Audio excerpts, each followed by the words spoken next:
भोजन और स्वास्थ्य।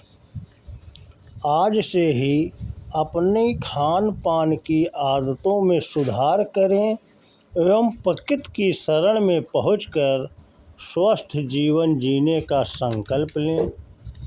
नए ज़माने में भोजन करने की संस्कृति में जो बदलाव आ रहा है वह निस्संदेह रोग कारक आदत है। भोजन कड़ी भूख लगे तब ग्रहण कीजिए तथा भोजन को ठीक तरह से न चबाया गया हो तो वह आंतों के लिए निरर्थक बोझ ही है। भोजन ठीक से चबाने पर लार अच्छी तरह मिलेगी तो भोजन का पाचन भी ठीक तरह होगा। यह जानना आवश्यक है कि भोजन चबाकर करने से कार्बोहाइड्रेट का पाचन करने वाला एंजाइम टाइलिन सलाइवा अच्छी तरह लार में मिला होने से पाचन क्रिया बेहतर संपन्न होगी। शहरों की भाग दौड़ की जिंदगी पर एक दृष्टि डालें तो देखेंगे कि आज के युवा चलते चलते सड़क के किनारे खड़े होकर भोजन करते दिखाई देंगे। यह जिंदगी जिसके लिए दिन रात परिश्रम भाग दौड़ कर रहे हैं, कम से कम सुखद स्थिति में सुखासन में बैठकर ईश्वर के प्रति धन्यवाद प्रकट कर 3 बार गायत्री मंत्र पढ़कर प्रसन्नता के साथ भोजन करने से ही तनाव से निजात मिलना संभव है। भोजन के बाद उचित विश्राम भी जरूरी है। हम प्राकृतिक नियमों का उल्लंघन करेंगे तो प्रकृति रोग के रूप में दंडित करती है। यह कभी नहीं भूलना चाहिए। सुखासन में बैठकर भोजन करने से रक्त का संचार आमाशय की ओर अधिक होता है जिससे पाचन प्रणाली दुरुस्त होती है।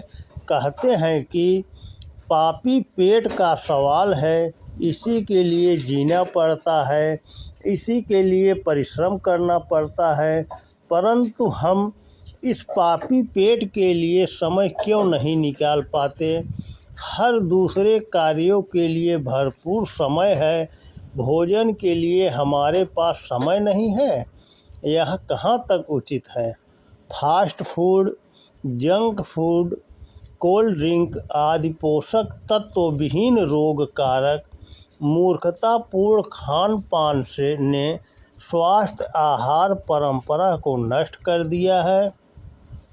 खड़े खड़े भोजन करने की प्रत्यक्ष हानियाँ: शारीरिक तनाव में असाधारण वृद्धि, गुरुत्वाकर्षण बल के कारण रक्त का प्रवाह शरीर के निचले हिस्से की ओर रहने से पाचन में बाधा पैदा होना, कार्टिसोल जैसे तनाव हार्मोन की वृद्धि, स्वाद का प्रभावित होना, हृदय गति का बढ़ना, हार्निया जैसे रोगों की संभावना बढ़ना, संधिवात रोगों की उत्पत्ति होना, अम्ल पित्त बढ़ने का खतरा।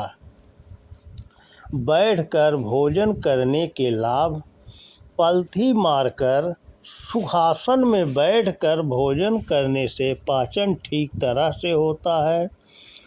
अम्ल पित्त दोष से बचाव: मस्तिष्क से निकलने वाले न्यूरोट्रांसमीटर्स जिन्हें हैप्पी हार्मोन कहते हैं, उनका स्राव बढ़ने से तनाव निवारण में सहायता।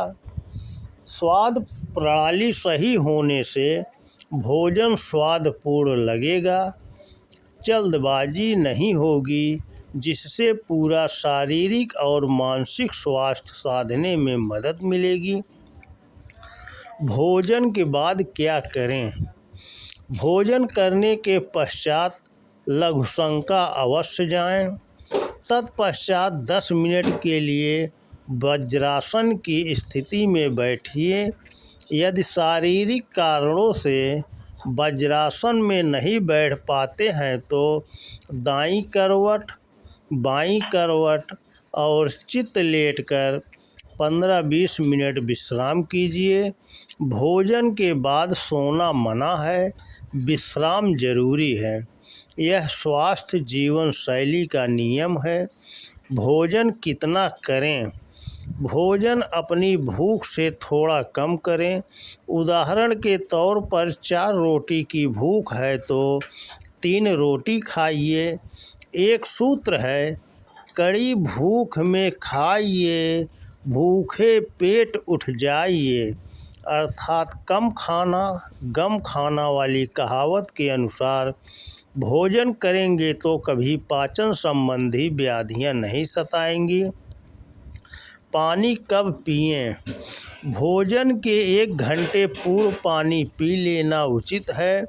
भोजन के समय पानी का सेवन उचित नहीं है। भोजन के 1-2 घंटे बाद पानी पीना स्वास्थ्य के लिए लाभदायक होता है। भोजन कैसा हो?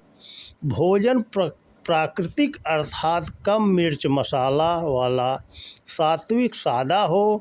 सलाद जिसे कच्चा खाया जा सके, वह खाद्य जैसे धनिया, मूली, पालक, टमाटर, पत्ता गोभी, चुकंदर, खीरा, ककड़ी आदि 100 से 150 ग्राम। हरी सब्जी 300 से 350 ग्राम होना चाहिए। इसमें सभी मिनरल्स, खनिज लवण और विटामिन्स की पूर्ति हो जाती है। भोजन में रोटी चोकर युक्त आटे की होना स्वास्थ्य के लिए अत्यंत अनिवार्य है। आज जो मैदा अर्थात बिना चोकर के आटे की रोटी खाकर हमने कब्ज नामक व्याधि को जन्म दे दिया है, यह सर्वविदित है कि कब्ज से अनेक रोग प्रत्यक्ष रूप से जन्म लेते हैं। सोयाबीन, चना, रागी, अलसी, ज्वार, मक्का, बाजरा, जौ आदि की मिक्स मल्टीग्रेन आटा की रोटी का प्रचलन बढ़ाने की भी ज़रूरत है। दोपहर के भोजन में ताज़ा दही का उपयोग पेट के लिए लाभदायक, बैक्टीरिया बढ़ाने वाला है। दही में लैक्टोबैसिलस प्रोबायोटिक होने से लाभप्रद होता है। भोजन में अचार, पापड़, तले खाद्य पदार्थ स्वास्थ्य कारक नहीं होते हैं। आज से ही अपनी खान पान की आदतों में सुधार करें एवं प्रकृति की शरण में पहुंचकर स्वास्थ्य जीवन जीने का संकल्प लें। दोस्तों नमस्कार। आज का वीडियो अगर आप लोगों को पसंद आए तो ज़्यादा से ज़्यादा शेयर करने की कृपा करें। धन्यवाद।